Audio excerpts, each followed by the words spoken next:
Welcome to Builders, the podcast for leaders who want to build great company.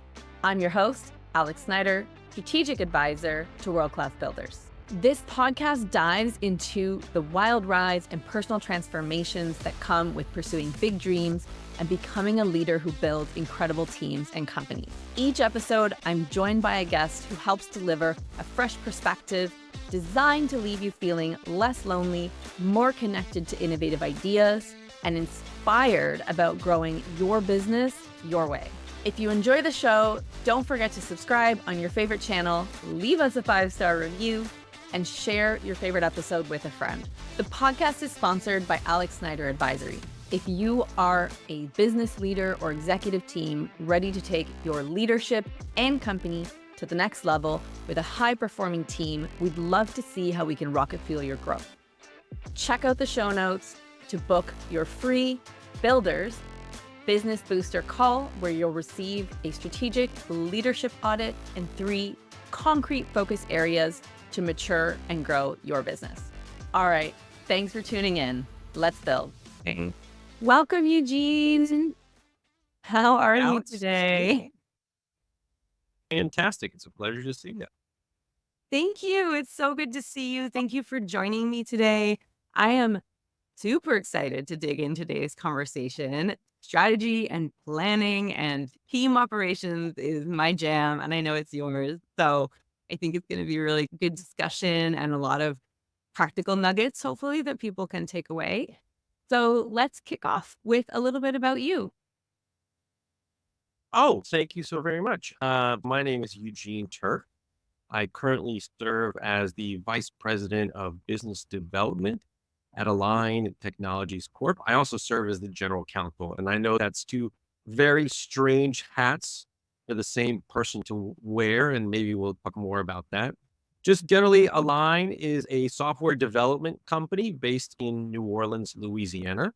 I've been at Align for about the last 6 years, and we focus on helping small and mid-sized companies execute and document their strategic plans and implement some really good, generally accepted business habits to help companies grow and scale. So I'm really all about helping business owners, CEOs, leaders, coaches like yourself navigate chaos of growth through the wonderful world of technology and software.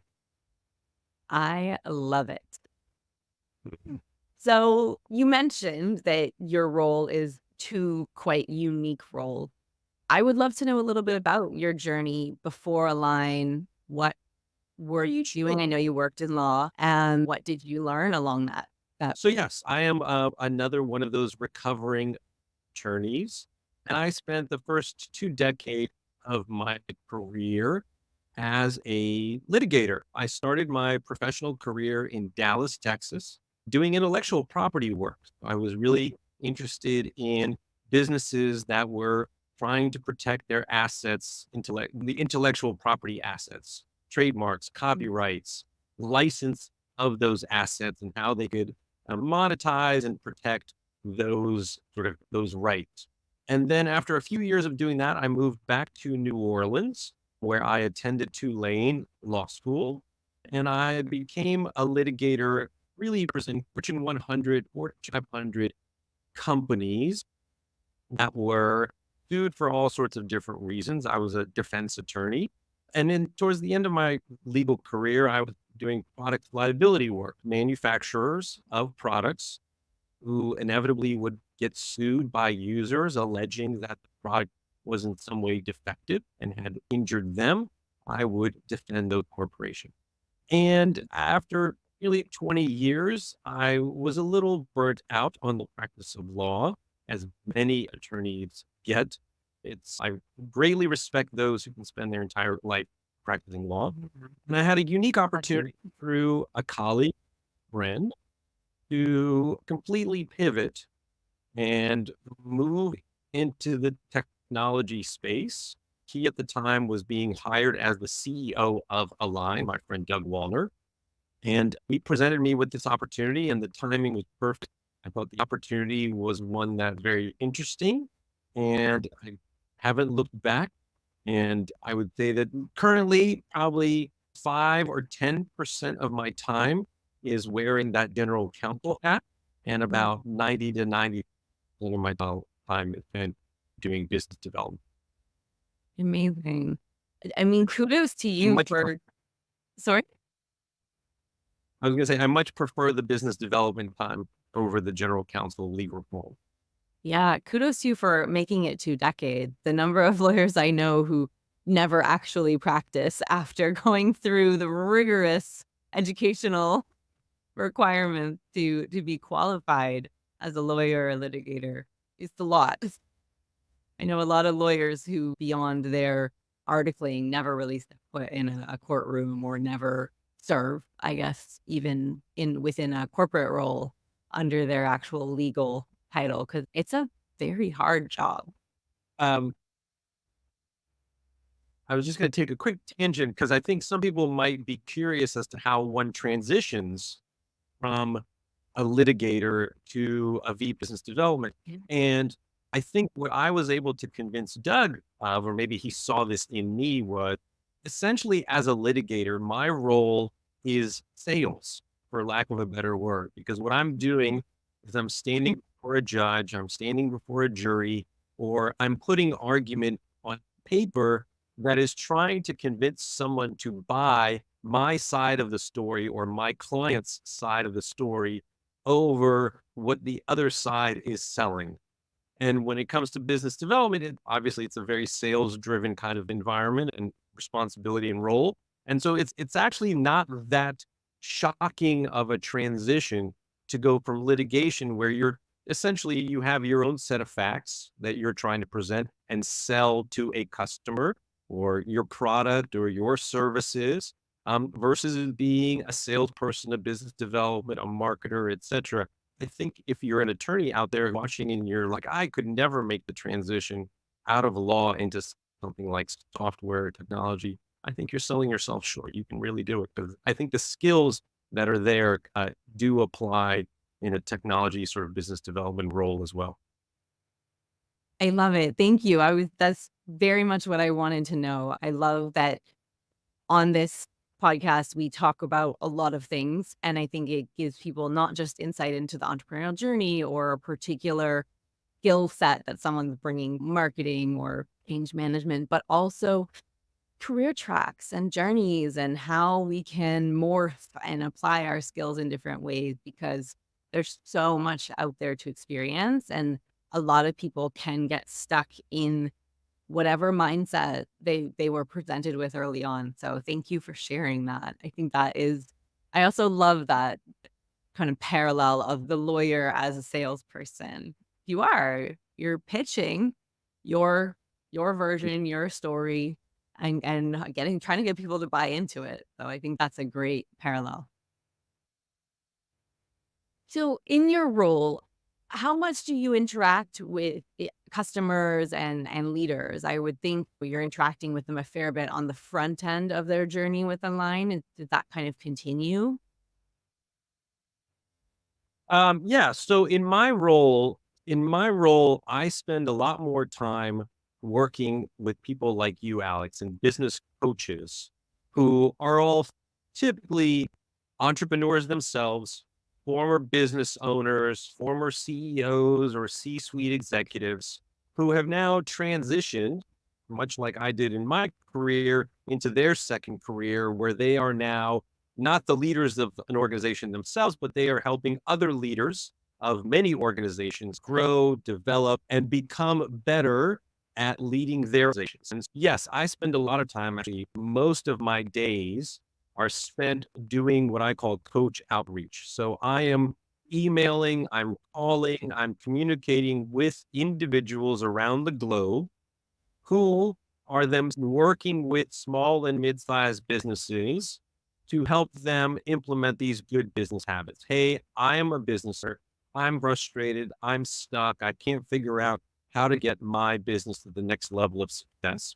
And there's lots and lots of business coaches out there who have great knowledge and great experience growing a business themselves or having worked in a large organization that grew in scale, and so they provide service to those entrepreneurs and those business owners.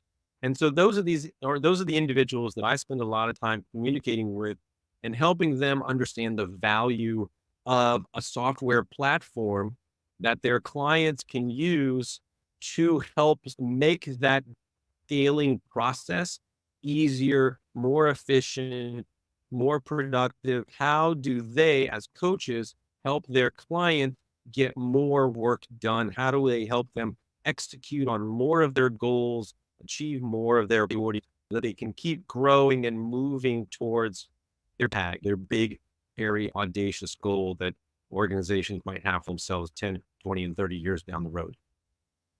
I love it. And I mean, leveraging technology is such a vital topic. It's technology and automation is something that we can't ignore these days. So I definitely want to dig into Align and the tech itself. But before we do that, I want to understand a little bit about the lessons that you've learned or the challenges that you have seen leaders struggling with or that the coaches you're working with are sharing about what their clients are struggling with. Yeah, I think universally CEOs and business owners are out on an island or view themselves as being out on Mm. an island. Yeah. There's lots of people are relying upon you and looking to you for leadership and guidance and navigating the waters of where this organization is going. And I think that can be a very difficult and challenging role for anyone, particularly when you don't have anyone around you to bounce ideas off of, to discuss issues, to help you identify the blind spots that you obviously can't see yourself. And so as a business owner and a leader, I think there's wonderful organizations. There's peer groups like Vistage groups and EO forums where CEOs get together and they say, "This is what I'm currently struggling with." And hearing another CEO say, "Oh, we struggled with it a year ago. Here's how we handled it." And that kind Mhm. of information, whether it comes from a peer or whether it comes from a coach who has grown and scaled a business himself or herself in the past, and say, "I've stood in your shoes. I know exactly what you're going through. Here's an idea that might work in your organization that maybe you haven't considered, or help me better understand what you've tried to do so far and what worked and what didn't work. And let's try to understand why something was successful versus why something failed." And I think most coaches and most leaders really appreciate having that sounding board that they can really get ideas and feedback and help them grow as individual leaders in their organizations that they otherwise wouldn't have and would be out there on that island or that we talked about. Yes. I can resonate with that so much. Obviously, having been someone going through that process and now helping others go through it, I often say entrepreneurship is so much less sexy than we see than it's sold on TV, and it's often so much lonelier, right? It's you go from Yeah. having one job to having all the jobs and then trying to help other people do their jobs, and it can be really overwhelming, and there's a huge value, to your point, of having a sounding board that has been there, that understands it.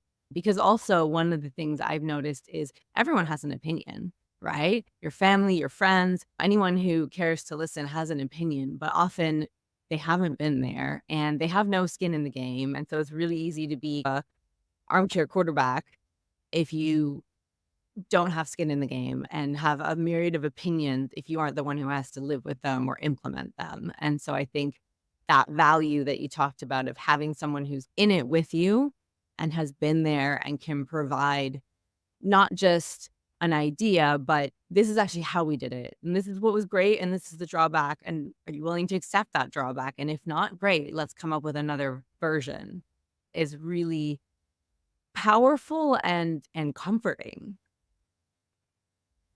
The other point that I'll make is that I think a lot of CEOs and business owners appreciate having someone hold them accountable. When Yeah. you're at the top of the pyramid, you're this owner, you're the leader, you're looking at your team, your organization, and you're holding them accountable for things that you expect them to do.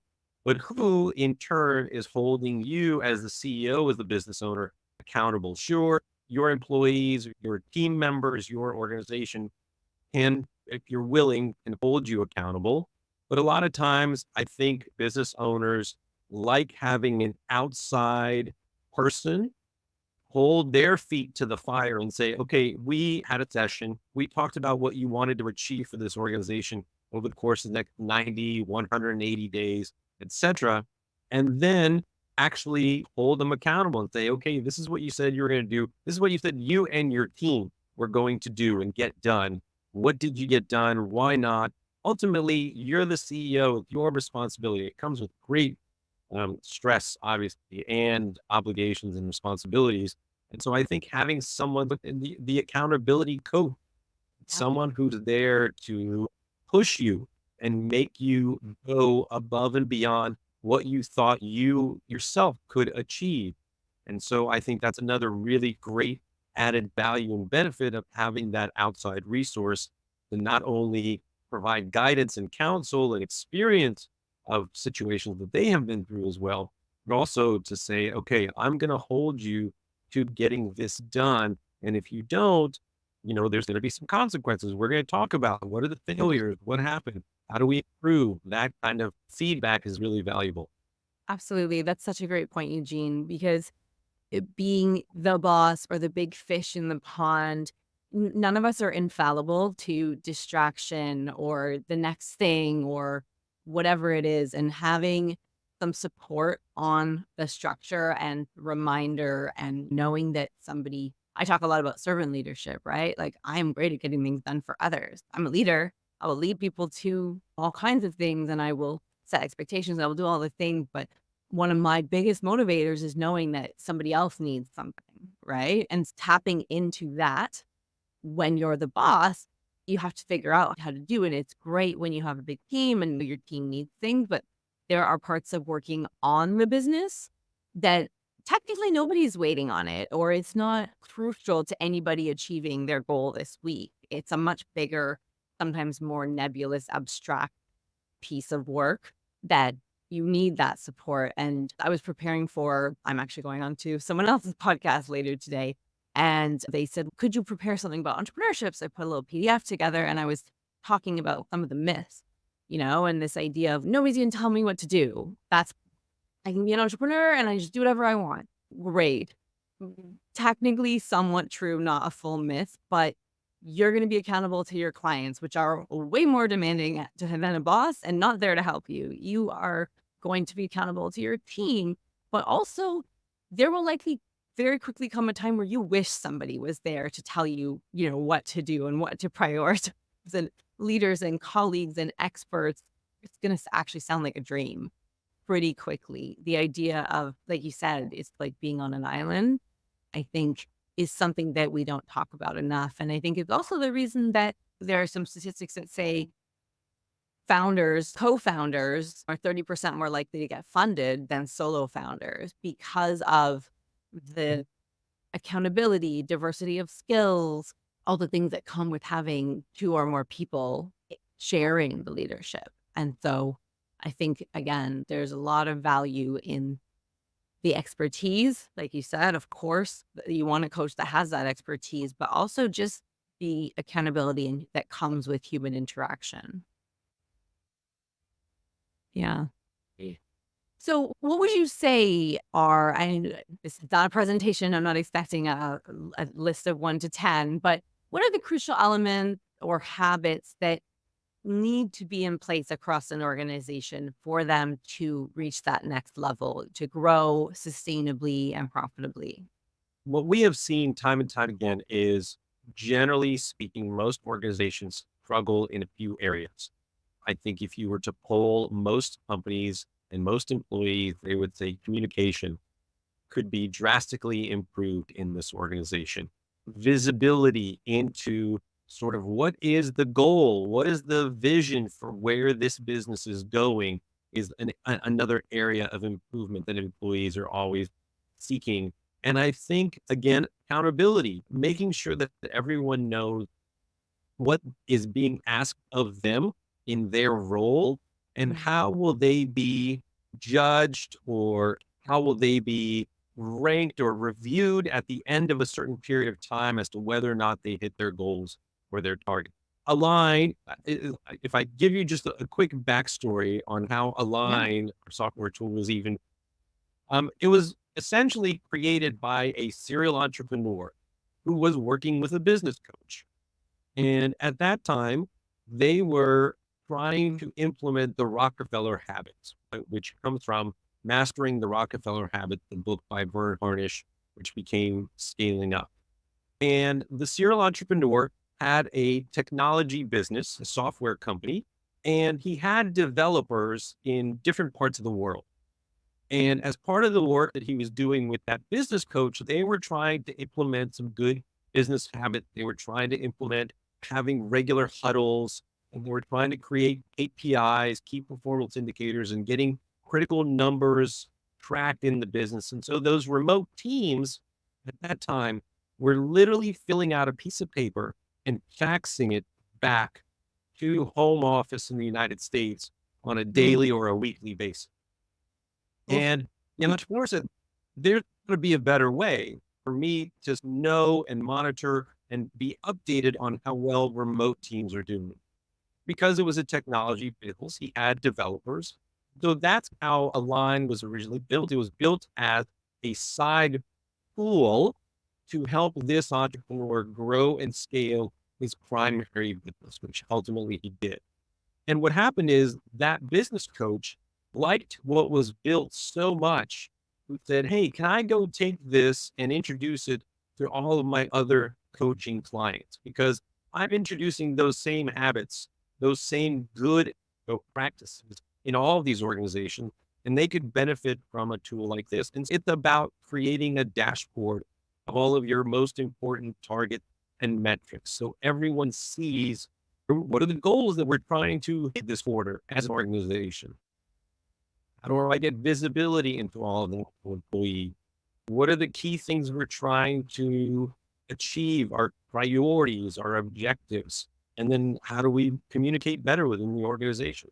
Those are the critical elements that really any tool could try to implement as they grow and scale. Yeah, absolutely. What I know for myself, I talk about annual planning, quarterly planning. I tend to talk about meeting cadence, communication cadence.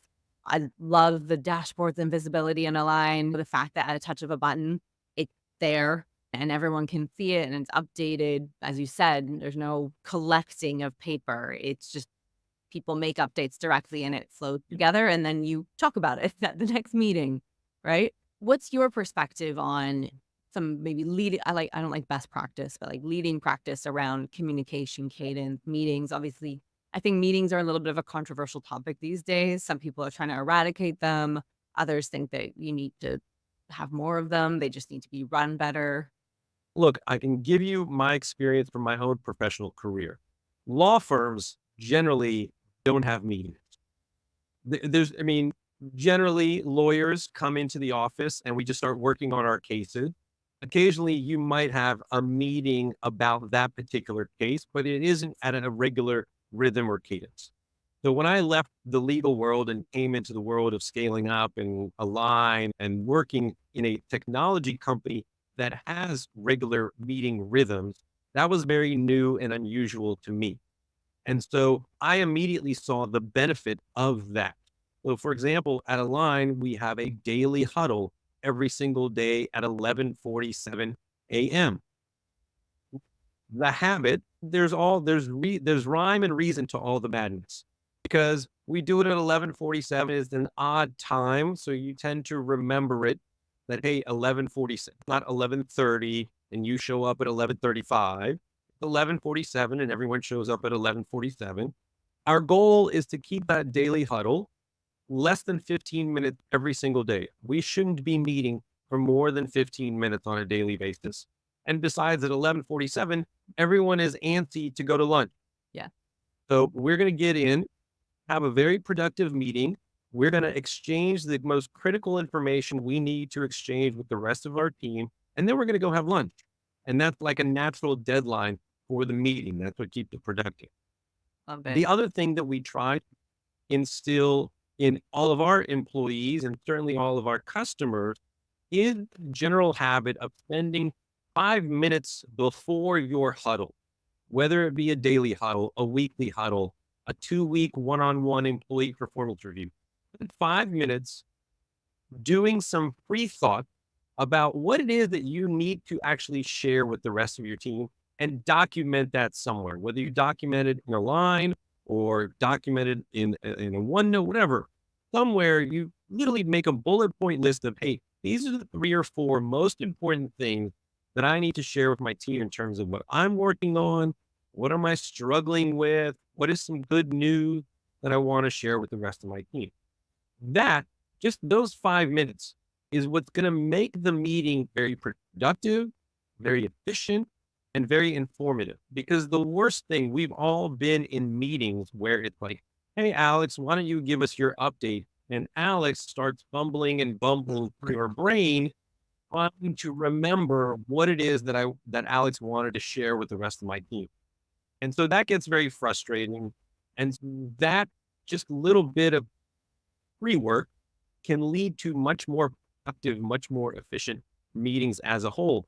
And I will say, I think law firms should have more meetings or more huddles on a daily basis. I think the value of the information that gets exchanged in any organization, like I said, every organization is probably going to complain that they wish they had more communication, more information about what's going on from top down.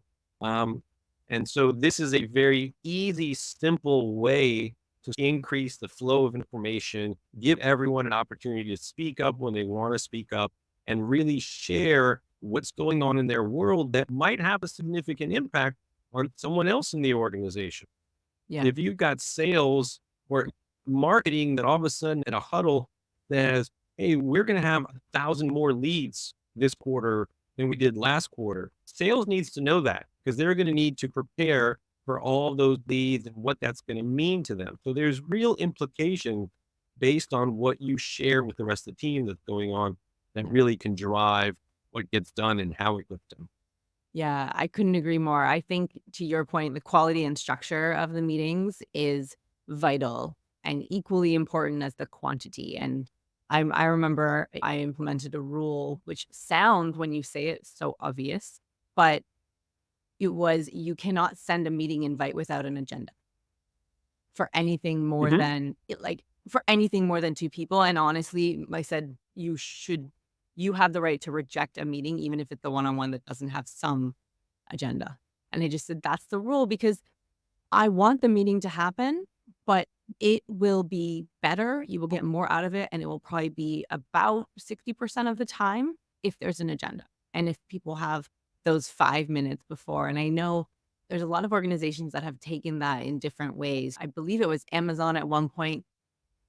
They said no one is reading briefs beforehand. It's just not the reality that everyone comes in prepared. And so now the preparation is 1 to 2 pages max. It gets handed out or distributed. And there is a 5 minutes of silence at the beginning of the meeting where everybody reads it so that everybody gets up to speed. And then we start. And that might sound crazy, but think about the quality of the meeting when everyone's paying attention and everyone has the same information rather than the conversation starts, but half of us are reading it on our side screen and trying to catch up. I think another really valuable benefit of doing that pre-documentation somewhere, whether it's in a line or something else, is particularly if it's a tool that everyone who is part of that meeting has access to. Generally, what happens is there's going to be occasion where someone doesn't make it to the meeting. You have a daily, let's say you're a sales team, you have a daily stand up every single day at 11:47. But for some reason, Joe isn't going to make it to the sales meeting next Thursday. If Joe goes into a line or whatever tool they're using and enters the information that he would just as if he was going to be at that meeting, the rest of the team can still go and read his update and know, oh, the reason Joe isn't here today is because he's out trying to close a huge deal with Me Corp, for example. Mhm. All right. That's really valuable.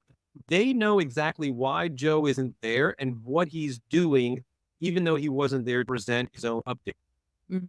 And more importantly, Joe can go into that same tool and read what the rest of the team updated everyone about during that meeting. So even though he wasn't there to hear what everyone else said, he knows exactly what the rest of the sales team is working on and struggling with and sharing good news as if he had been there physically during that meeting on that particular. So there's real benefit both ways by doing it. Yeah. I love that. And I think there was something else you hit on that was really important. You talked about marketing can let sales know X. And while, yes, documentation and processes, I think are really important to, for information to flow and be documented and shared and tracked, I think that there is a value in meeting twofold to that. One is you're never going to have a box for everything, right? And the conversation is a place where the information gets shared, but also discussed, and the implications and how to handle things get talked about in a way that if you were saying, okay, every day just fill this in, but don't come and sit together, I think it would be a lot of nuance and ability to either mitigate or ideate gets lost. And I think the other thing is there's a level of appreciation that is twofold. One for how each department works, what their work is, how you connect into their work. I think there's an appreciation that happens in a lot more teamwork as opposed to sometimes departments can be battling a little bit if their objectives are not maybe fully aligned. It can be a bit of a battle. But the other thing is, while I have come up with a lot of creative ways to set up kudos and achievement and have that be done in a formal way, there is just an element also to the good vibe of being able to share good news in the meeting and have your colleague recognize that. And I think that there's a culture element to meeting that is sometimes overlooked. And I think particularly with the rise of remote work, the way you run your meeting is what builds your culture when you don't have a physical office. So I think that's another under the radar element that sometimes people aren't thinking about when they're saying, let's say someone say, we have a line, write your notes, check your boxes, put your KPIs in. Don't sit down and have a conversation regularly. I think that there is an element that can be missed that is sometimes harder to quantify. Yeah, certainly just as an example, at Align, we have this daily huddle at 11:47, but on Fridays, as part of that daily huddle, what we have is a shout outs section where basically anyone can shout out another team member for something that they should be rewarded or celebrated about for having done over the past week. So that's a culture tool. It's very simple. It's very efficient in terms of building team camaraderie, helping celebrate the achievements, the good news that you want everyone to know about. Hey, I want to thank Robert. He really helped me with this particular issue, and I want to give him a shout out. And so that's just a simple element of that daily huddle that can really elevate that meeting over, oh God, it's just another meeting I have to go to. Yeah, I love that. And I think it, that is where the simple things add up and they become a huge part of the culture. We had at one point, we implemented a kudos channel in Slack, and it was a channel Sure. specific to shout out somebody who made a difference in your day, your project, who helped you out, go beyond your project team. Like we had lots of, we had a great culture. We're really fortunate. That was one of the best things about one of the organizations that a couple of the organizations they built with one of my business partners. And people were just constantly looking for ways to help each other. And whether it was our 3D design and modeler who was always down at the shipping dock helping out when we would have huge machines and stuff that that was not his job, but he was always the guy who was like, oh, is something coming in, Gene, next pair of hands? Yes, we always did, right? We're small. We didn't have a dedicated team running our shipping deck. It was a big door on a busy street in Toronto. We were having huge things delivered into elevator that reminded you of every scary movie you've ever seen, right? It was an experience. And he'd been there the longest. And so he knew how to work everything. And he was always offering. And we had other people who were always offering other things. So we really wanted to make sure that people were shouting each other out and just recognizing that you were going above and beyond. There's a huge psychological value to recognizing that people are helping you as well as recognizing them for helping you. Yeah, it helps build team morale. Yeah, absolutely. I think we talked a bit about the foundational principles of Align, a lot of the great habits or components that are really important. I'm wondering if is there anything in terms of the way that Align supports these habits or an example of kind of what you're seeing clients who have implemented Align, what is different from what they were experiencing? Or Well, I think primarily it helps organizations get, my friend, more. I think when you at the start of the quarter, there's a couple of things I'll mention. When you start a quarter with a strategic plan, a 90-day action plan that identifies these are the two or three, maybe four most important things that we as an organization need to get done. These are our quarterly priorities. And we identify these things because we believe that if we can do these four things, it's going to have the most positive, significant impact on the future success and growth of this business. These are our priorities. These are the most important things we need to get done. What that does is, first of all, it paints the big picture for every employee. Everyone understands what is it that we really want to get done this quarter. And we talked earlier about working in the business. Now we're talking about working on the business. yeah, This isn't just selling goods and services. This is what else do we need to do in order to sell more goods, more services in a new market from different channels, new products, etc. What are we going to do to grow the game? So we're painting that big picture. Secondly, we're going to identify what the various individual contributions of employees are to that higher level strategic goal and objective. So if we create a priority, I'm going to ask sales, what are you going to do to help us achieve this goal? Marketing, what's your contribution? And now we've painted the big picture and everyone understands and visualizes how the work that they are being asked to do and to contribute is associated with that higher level strategic goal and objective. What's my role? What's my part in helping the organization do this? Well, I think that's really critical. And I think it just then, at the end of the quarter, it gives you the ability to look back and say, okay, what did we achieve? And we're going to monitor, we're going to measure, we're going to track this stuff. And then I'm going to be able to look back and say, what did we achieve? Meaning, what did we hit at 90% or 100% completion versus where did we fall short? And with regards to where we fell short, we can then do a postmortem and say, why? yeah, What can we learn from that, for lack of a failure, we can use to either create better priorities in future quarters or execute on our priorities better or efficiently next quarter as well. And I think the final point I'll make is that particularly for CEOs and senior leadership teams, setting out that 90-day action plan helps you not get distracted. Because I think oftentimes yeah, business owners, any team leader, there's always shiny object syndrome where some opportunity is going to come up during the quarter where we're going to be like, hold on, let's redirect all of our energy and resources on this new opportunity, right? yeah, The detriment of the strategic plan that we set out at the beginning of the quarter.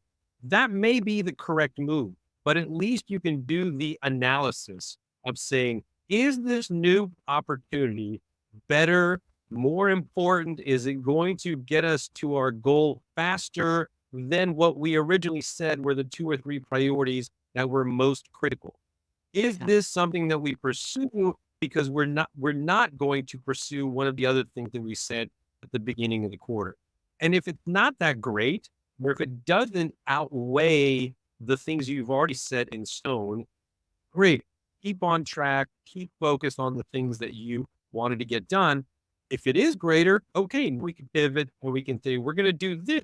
We're no longer going to pursue that particular priority. And everybody will understand why.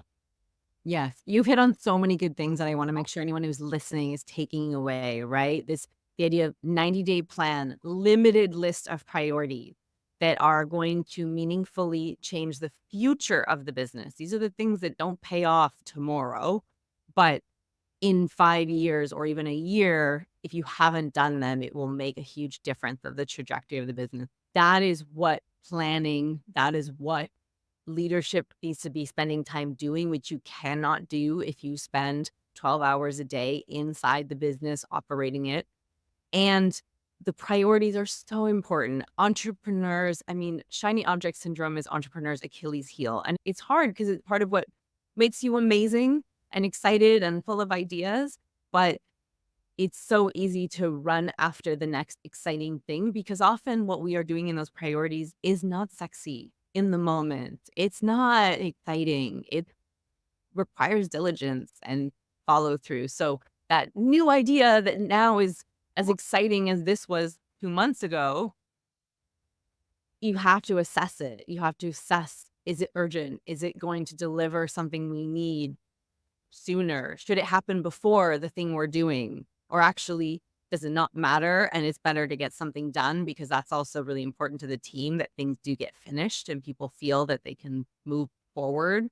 Or is it going to be even better if you do it after you finish this because it's going to amplify the effect? There's so many questions, and having something that is, to your point, set in stone, but not unchangeable, but a reference point that is, we agreed to this and this is why, and this is how we're working on it, is so valuable. And I hate to say it, but our attention spans are shorter and technology, for the most part, is not helping. So I think it's great if, in whatever way you want to do it, obviously, I think Align is fantastic. You have something that is documented what you are doing, why you are doing it, and can give you that sense check. And I just wanted to, I'm repeating a lot of what you said, but just making sure that people are really hearing this. If you are running a business, this is your job and this is what you need to be doing in whatever way works for you and your team. And again, to your point, having that information available to everyone so that it is fully understood is critical, but also so that each person, there is a lot of evidence about the more you understand how what you do impacts others, impacts the organization, ties in, that is the key to intrinsic motivation, right? You can tell someone what to do and you pay them to do a job, but if you want someone to really go above and beyond, they need to have a component of the purpose that you have that drives you. I will add on one point that you made, and I've heard Vern speak many times, and something he often says is most business owners, most CEOs, most founders, if they are lucky, are spending 20% of their time on strategy and 80% of their time on operational and tactical things in the business, in the weeds, in the minutia, in the day-to-day stuff.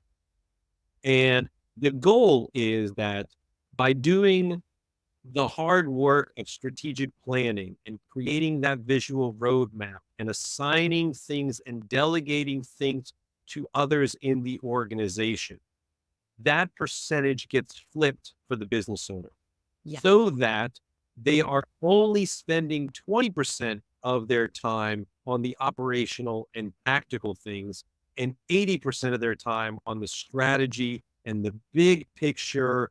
What's the growth plan? How are we going to get from 5 million to 10 million in revenue? That is what the CEO is supposed to be thinking about, ideating, having conversations, and working with whatever they believe is going to get them there, while the 80% of the in the weed, in the business minutia of selling widgets is handled by others in the organization. I know not everybody is at that level, but that's the goal. The goal is to elevate yourself as a leader out of the operational and tactical and be able to focus on the strategic. So instead of working 4 days a week for operations and 1 day a week on strategy, if you're lucky, to 4 days on strategy and 1 day on operation. I love that you said that. I am a huge proponent of that strategic to tactical ratio. as you move up through the organization. When you're a really junior person, you're doing almost all tactical work, right? And maybe get involved in some strategic conversation, but it's 90% tactical, 10% strategic. And as you move through the organization, that should invert. And that highest level should be 80 or 90% strategic. And the way you get there is actually through planning and having these strategic initiatives, because it's how you identify the role that you need to take those things off your plate, the processes that allow things to run without you, the governance, all the things. So it's this like chicken egg scenario where you need this to create the time and space to have more time for this. Yeah. Yeah. So we've covered quite a lot of ground. I'm wondering, as we wrap up, how big does an organization need to be for something like Align to benefit them? If someone's sitting out there and thinking, this sounds great, but we're only 8 people. Is this really for us? You're big enough. So what we like to say is if you have more than 5 employees, and the reason we say that is because as a business owner, if you have 5 employees or less, it is fairly easy to know what everyone is working on and making sure that everyone is working on the right things.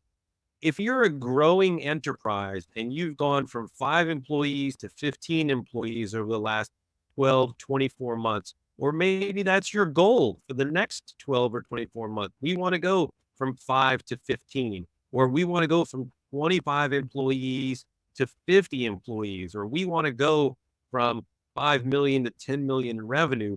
That type of growth, particularly if you're trying to do it in a short period of time, exponential growth, naturally comes with a certain level of chaos. You're growing quickly. All of a sudden, your processes that worked when you had 5 employees don't work when you have 15 employees. It's the old adage that what got you here isn't what's going to get you there. Yeah. And so you may have a very successful business and you've gotten there and using, I don't know, Excel spreadsheets or paper and a whiteboard, whatever, or you've never even done goal planning or strategic planning before. You just sold widgets and professional services, whatever. But all of a sudden you've reached a level and now you want to get to the next level and you're starting to experience some frustration because you're, how do I remove myself from the 80% operational and tactical side? How do I ensure that my team that is growing is working on the right things? How do I get visibility into what they're doing and how well they are performing and moving those priorities forward? That's the perfect time to start implementing a tool, whether Align or anything else, to really make this a more efficient growth process. Because growth, while very exciting, also tends to break things in an organization. And so what you want to do is you want to start implement really good business habits earlier rather than later to hopefully calm some of that chaos that comes from the exponential growth you're experiencing. I love that. If you are trying to mature your organization, it's navigating a minefield. It's organized chaos. So I think that is an amazing piece of advice. We have covered a lot. Is there one piece of advice for someone who is just on their entrepreneurial journey? You've been through different roles. You've now had the opportunity to watch a lot of organizations grow and meet with a lot of advisors. Is there any kind of piece of advice for those who are either contemplating or already on their journey that you would want to share? I think it goes back to that on an island premise is that understanding that you are not alone. Don't being an entrepreneur, being a business owner is very stressful. And it comes with a lot of responsibility because if you have employees, they have family, part of the community, there's a lot of stressors that come with that type of responsibility. And so I think it's just realizing and understanding that there are resources, whether it be a business coach, whether it be a peer group, whether it just be your local chamber of commerce, whether it just be some other organization in your local community where you can periodically meet with other business leaders, with other CEOs, so that you can ask questions, learn from those who have already gone past whatever stage of your entrepreneurial journey you're currently on or stuck in, and learn from them. Always be learning. Obviously, there's tons of books that you could be reading, whether it be about just how to be a better leader, how to manage better, how to create more organization within your company or business, how to implement business habits and business methodologies, like scaling up. I mean, there's a wealth of information that is out there. You have to be willing to, I think, what your organization cannot grow unless the people in the organization grow at the same rate. And that includes you as a business owner. So if you want to 2x your business, you've got to 2x yourself. You've got to learn new skills. You got to learn new ways of dealing with people and being a leader. And so that's the lesson for any business owner is you've got to continuously evolve as an individual because that's going to help your business evolve as well. I love it. I always say entrepreneurship, it will bring up all your shit. I think the nice version of that is entrepreneurship is the personal development course you never asked for. It's it is to your Yeah. point, you must grow your skill sets and your understanding and your thinking, but also you have to start to understand yourself and have self-awareness to see your gaps, to understand what you need to work on, to lo- be an emotionally regulated adult, which we all love to think we are at all times, but most of hard and the stress of a growing team or growing business, an unforeseen problem is massive when you are the leader and you're responsible for everything. So I love that point and that bit of advice. I love to wrap things up with a few rapid fire questions. You can pass on any of these. They're just a fun opportunity for people to get to know you beyond topic of our conversation. So are you ready? Sure. I'm nervous, but I'm ready. Don't be nervous. Just four. What is an experience that changed your life? An experience that changed. Okay. I know this is rapid fire, but just backstory. So I was born in the Soviet Union. My parents immigrated to this country when I was 6 years old. So that experience, the bravery, the courage that my parents had to leave the Soviet Union, come to the United States without a job, without knowing anybody, and bringing my 15-year-old brother and my 6-year-old self, that is an experience that absolutely changed my life. Of course. Wow. So I give a lot of thanks to my parents for that. Amazing. What does strategy mean to you? Strategy to me means having a set, well, it's almost like if I am at point A and I want to get to point B, strategy is what's going to help me get along the path from A to B. And without strategy, I could get lost, I could get redirected, I could get turned around. Strategy is what keeps me going in the right direction to get from point A to point B. Amazing. What is a book that has changed your perspective on something? The Power of Moments by the Heath brothers, Chip and Dan Heath.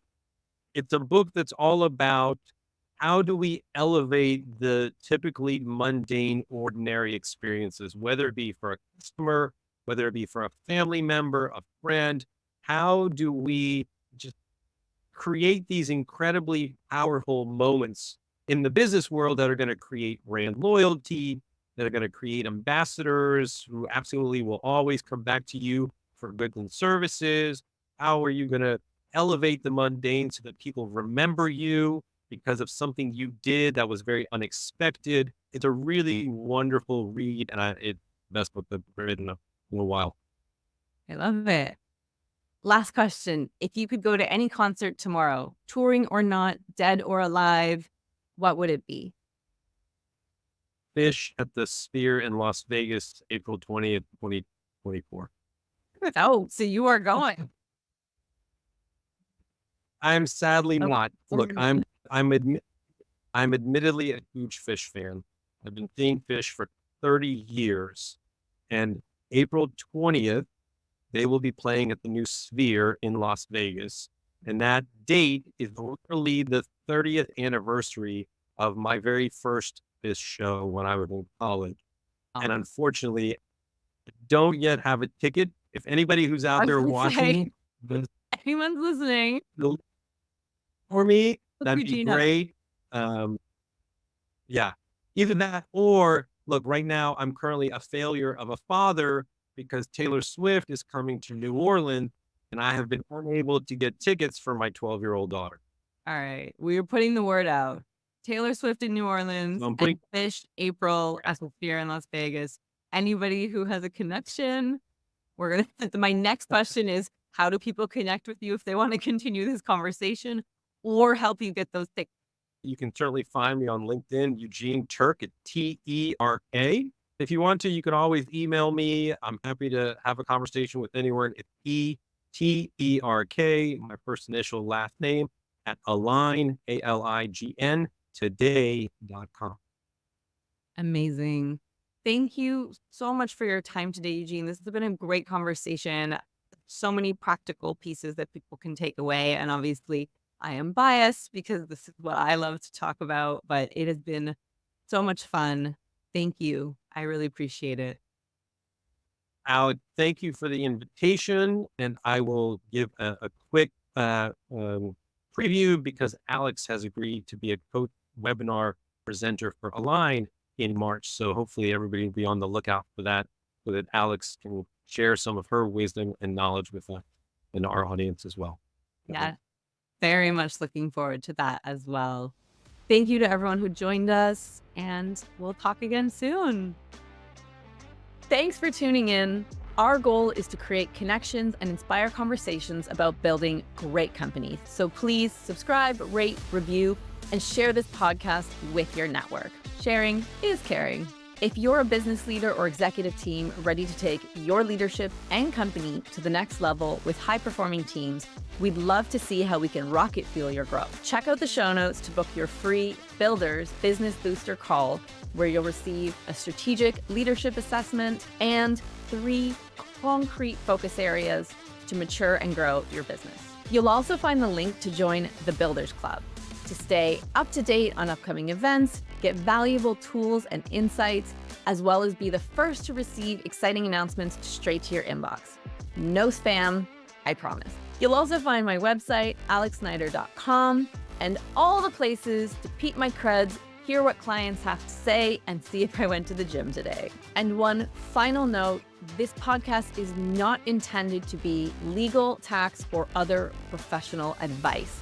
Thanks for joining. We'll catch you on the flip side.